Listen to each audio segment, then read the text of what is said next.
बिस्मिल्लाहिर्रहमानिर्रहीम, अस्सलाम वालेकुम। आप देख रहे हैं पैगाम रमज़ान और आज है 9वां रोज़ा। और जनाब मैं हूँ आपकी मेज़बान, आपके साथ ज़रिया इरफान, और मैं हूँ आपके साथ अनवार खावर। उम्मीद करते हैं कि आपके जो रोज़े हैं वो खैर आफियत से गुजरे होंगे और मौसम अभी भी मेरा ख्याल है बहुत बेहतर है। नहीं अनवार, अब तो हल्की हल्की गर्मी शुरू हो चुकी है। फिर भी जितनी गर्मी आ जाती, जितनी गर्मियों के रोज़े हम देख चुके हैं, अगर हम उसके साथ कंपैरिजन करते हैं तो बड़े ही अच्छे रोज़े अभी भी जा रहे हैं। अच्छा, सबसे पहले तो हम किचन का ही रुख करते हैं और ये जानने की कोशिश करते हैं कि आज कौन सी ऐसी रेसिपी है जो कि आपके लिए भी घर में बड़ी हेल्पफुल होगी, जो आप अपने घरों में भी बना सकते हैं। तो मैं चाहूँगा कि ज़रिए आप किचन में जाएँ और अनम से पूछें कि आज वो हमारी इफ्तारी के लिए क्या बना रही हैं। अस्सलाम वालेकुम अनम, कैसी हैं आप?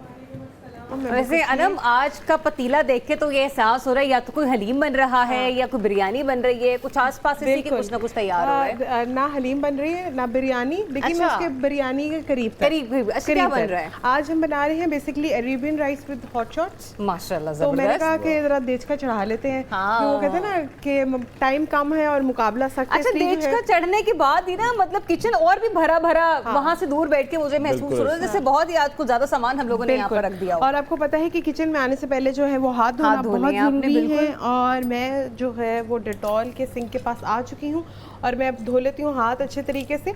और डेटॉल से जब आप हाथों को वॉश करते हैं तो आपके हाथ जो है एक तो बड़े ज़बरदस्त से जो सूदिंग इफेक्ट तो आपके हाथों में आता ही है, प्लस जो है आपके हाथ बड़े अच्छे मॉइस्चराइज हो जाते हैं और इनसे जर्म फ्री हो जाते हैं और प्लस जो एक स्मेल है आपके हाथों से वो बिल्कुल ऐसे ही आना स्टार्ट हो जाती है। और उसके बाद जो है फिर अब तलों के किचन में है तो तलों के किचन में तलों का ही ऑयल के अंदर ही हम बेसिकली आज के Arabian rice with hot shots ready करेंगे। ठीक है। मैं इसके लिए जो है चिकन मैंने मैरिनेट करके रख दिया था। और हमारे पास टाइम की कमी होती है इसलिए हम लोग मैरिनेशन जरा पहले रख देते हैं। पर इंग्रेडिएंट्स आप हमें बता दें। बिल्कुल, चिकन बोनलेस मैंने इसके लिए यूज किया है और उसके अंदर सॉल्ट, ब्लैक पेपर, थोड़ा सा मस्टर्ड पेस्ट और जिंजर गार्लिक पेस्ट लगा के उसकी मैरिनेशन करके रख दी थी। और फिर उसके बाद जो है एग वॉश और ब्रेड क्रम्स के साथ जो है इसकी कोटिंग कर लेंगे और थोड़ा सा मैदा भी उसमें ऐड करेंगे ताकि जो है एक क्रंच आ जाए उसके अंदर बड़ा अच्छा सा। और उसके बाद हम तलों की जो कुकिंग ऑयल है उसके अंदर हम उसको डीप फ्राई कर लेंगे। अब बारी आ जाती है राइस की, जो बड़ा इंपॉर्टेंट है। आपने सबसे पहले तलों का कुकिंग ऑयल, क्योंकि मैं 1 kg के हिसाब से बना रही हूँ तो 1 कप हम तलों का कुकिंग ऑयल इसमें ऐड करेंगे। हाँ, ये क्वांटिटी को बड़ा अपने भरोसे खाते रखना होता है क्योंकि अगर चावलों में जरा सा भी ऑयल ज्यादा हो गया, घी ज्यादा हो गया तो वो उनका टेस्ट और वो जितने सौगी से हो जाते हैं ना वो फिर मजा नहीं आता। और आपने इसके अंदर 2 टेबलस्पून ऐड करना है बटर का और इसको आपने स्लाइट सौते करना है। सौते करने के बाद साबुत गरम मसाला मेरे पास अवेलेबल है। इसके अंदर सिर्फ हम यूज करेंगे छोटी इलायची, काली मिर्च और लौंग, बस। ठीक है। उसके बाद हल्का सा उसको आपने सिजल करना है ऑयल के अंदर ताकि ऑयल के अंदर एक अच्छा सा फ्लेवर आ जाए। फिर हम उसके अंदर ऐड कर देंगे चिकन क्यूब्स और साथ में हम थोड़ा सा पानी डाल देंगे ताकि चिकन क्यूब्स जो है अच्छे से मेल्ट हो जाए। और फिर ये राइस जो हमने सोक करके रखे हैं, मैंने हाफ एन आवर पहले जो है राइस सोक करने के लिए रख दिए थे, वो डालेंगे। डालने के बाद जो है इसमें जो पिसा हुआ गरम मसाला, थोड़ा सा हम नमक ऐड करेंगे क्योंकि ऑलरेडी हम जो है वो ऐड किया है और मिक्स्ड हर्ब्स भी आज इस्तेमाल कर रहे हैं। एग्जैक्टली। हम इसके अंदर जो है नमक थोड़ा सा ऐड करेंगे क्योंकि इसमें जो क्यूब्स है उसमें भी नमक होता है, लेकिन फिर भी हम इसके अंदर थोड़ा सा और नमक ऐड करेंगे।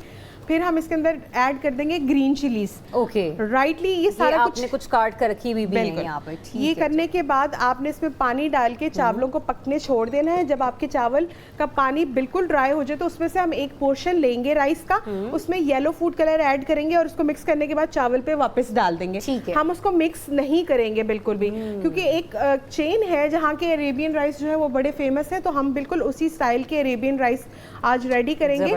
तो जब आप उसका दम से उसको खोलेंगे जो कि 7 से 8 मिनट का दम होगा, उसके बाद हम वो चावल मिक्स करेंगे तो व्हाइट और येलो राइस दोनों अलग अलग होंगे। और जो इसके साथ सॉस सर्व करेंगे उसमें क्या जाएगी, चिली गार्लिक सॉस जाएगी, थोड़ी सी जो है स्वीट चिली सॉस जाएगी, इसमें हॉट सॉस जाएगी, सराचा सॉस अगर आपके पास अवेलेबल है तो वो आप इसमें 2 से 3 टेबलस्पून ऐड कर सकते हैं। तो ये वियतनाम सॉस बेसिकली इसका नाम है। मैं यही पूछना चाह रही थी कि ये सॉस का नाम मैं भी पहली बार सुन रही हूँ। इजीली किसी भी स्टोर पर अवेलेबल होगी? ये सॉस आपको इस तरह से बनानी पड़ेगी। अच्छा, बनानी ये पड़ेगी। राइस के साथ इसी तरह से आप इंक्लूड करेंगे, फिर आप एक लेयर राइस की करेंगे, उसके ऊपर हॉट शॉट्स आएंगे और उसके ऊपर ये सॉस आप ड्रिजल करेंगे। सुनने में तो ये इतना कोई मुश्किल टास्क मालूम हो रहा है, कैसे लग रहा है कि आपको बहुत ज्यादा टाइम लगेगा। शायद यही वजह है कि आपने मैरिनेशन करके ये चिकन और को बड़े ही कम टाइम फ्राइड में फिर करना, इसको कवर भी करना है। बिल्कुल एग्जैक्टली ऐसे। अच्छा, जब इस किस्म के खाने बनते हैं ना, राइस वगैरह कुछ हो, तो अनवर आपको ना साथ कोल्ड ड्रिंक पीने का बड़ा दिल कर रहा होता है, तो हम लोगों ने आज उसका इंतजाम भी हम ब्रेक कंप्लीट में कर यही दिया बात कर रहे थे कि अनम ने जो यहाँ पर हायर का फ्रिज हमारे पास पड़ा हायर है, कर लिया है। उसमें पेप्सी की बॉटल्स लगा दी हैं ताकि जब हम अफ्तार करें तो ठंडी पेप्सी भी हमारे पास मौजूद है। बिल्कुल, क्योंकि आपको पता है कि दस्तरखान जो है वो इनकम्प्लीट है पेप्सी के बगैर, तो हमने जो है अपनी पेप्सी वो हायर के फ्रिज में रख दी है ताकि वो फुल जबरदस्ती जो है वो चिल जाए, है ना, चिल्ड पेप्सी। और फिर इन तमाम चीजों के बाद फिर हम चाय भी पियेंगे। हाँ, लिप्टन टी को कैसे मिस कर सकते हैं हम। बिल्कुल, लिप्टन टी जो है जी, उसके बगैर हमारा जब रोजा खोलने के बाद जो है वो सही में आंखें जो है वो चाय पीने के बाद ही खुलती हैं, तो लिप्टन ने ये चीज जो है हमारे लिए बड़ी आसान फैसिलिटेट कर दिया हमें इस एतबार से। चलें अनम, आप अपना कीजिए कुकिंग स्टार्ट। बिल्कुल, मैं चलती हूँ अनवार की तरफ, जरा उनसे जान लेते हैं कि मुल्क के हालात हाजरा हैं क्या, तो क्या खबर है अनवार? मुल्क के हालात हाजरा में एक बार फिर से साइफर की गूंज है, फिर से डोनाल्ड लू का जिक्र हो रहा है, क्योंकि बुध को अमरीकी कांग्रेस की जो खारजा अमूर कमेटी है वहां पर पाकिस्तान में जमहूरियत के मुस्तकबिल और पाक अमरीका ताल्लुकात से मुतालिक मामलात की भी समाअत हुई। और अमेरिका के जो मुआविन वज़ीर खारजा बराए जनूबी वस्ती एशियाई उमूर डोनाल्ड लू हैं, उन्होंने साइफर बयानिए को एक बार फिर से झूठ करार दे दिया है। और वो ये कह रहे हैं कि इमरान हुकूमत गिराने की साजिश के इल्ज़ाम के बाद 2 बरस के दौरान उनकी अहलिया को भी और उन्हें भी कत्ल की धमकियां मिली हैं। और वो ये कह रहे हैं कि इसमें मेरा या किसी भी अमरीकी का कोई भी किरदार मौजूद नहीं है। साथ ही साथ ये भी कहा कि लीक शुदा सिफारती केबल और मुझ पर लगा इल्जाम दुरुस्त नहीं है। अमरीका पाकिस्तान में इलेक्शन में दखल अंदाजी का कायल नहीं है। और इस मौके पर डोनाल्ड ने यह भी कहा कि इंतखाबात में बेज़ाब्तगियों की शिकायत देखना इलेक्शन कमीशन का काम है। चाहते हैं वो जिम्मेदारों का एहतसाब करे और पाकिस्तान में गैर मुल्की सरमायाकारी को आसान बनाया जाए। ये भी चाहते हैं कि अफगान सरजमीन पाकिस्तान में दहशत गर्दी के लिए इस्तेमाल ना हो। मतलब यानी कि ये जहाँ पर वो अपने ऊपर लगे हुए इल्जामात के हवाले से सफाई देते हुए हमें नजर आ रहे हैं, वहीं पर एक तरीके से अगर देखा जाए तो अफगानिस्तान के मामले पर अमरीका डू मोर का मुतालबा एक बार फिर से हमें करता हुआ दिखाई दे रहा है। और जो कुछ अभी पाकिस्तान में दहशतगर्दी की कार्रवाइयाँ हो रही हैं वो भी अमेरिका की मरहून मिन्नत ही हैं। जिस तरह से अमेरिकन जो फ़ौजें हैं उनका इनखला वहाँ से हुआ, इत्तेहादी फ़ौजों का वहाँ से इनखला हुआ, उसके बाद जो सिचुएशन डेवलप हुई है, कहा यही जा रहा था कि पाकिस्तान के जो ताल्लुकात हैं अफगान हुकूमत के साथ, तालिबान के साथ बड़े बेहतर हो जाएंगे, लेकिन ऐसा नहीं हो सका। इसके अलावा खुसूसी सरमायाकारी सहूलत काउंसिल की जो एपेक्स कमेटी है उसका तारफी इजलास इस्लामाबाद में वज़ीर आज़म शहबाज शरीफ की ज़ेर सदारत हुआ है।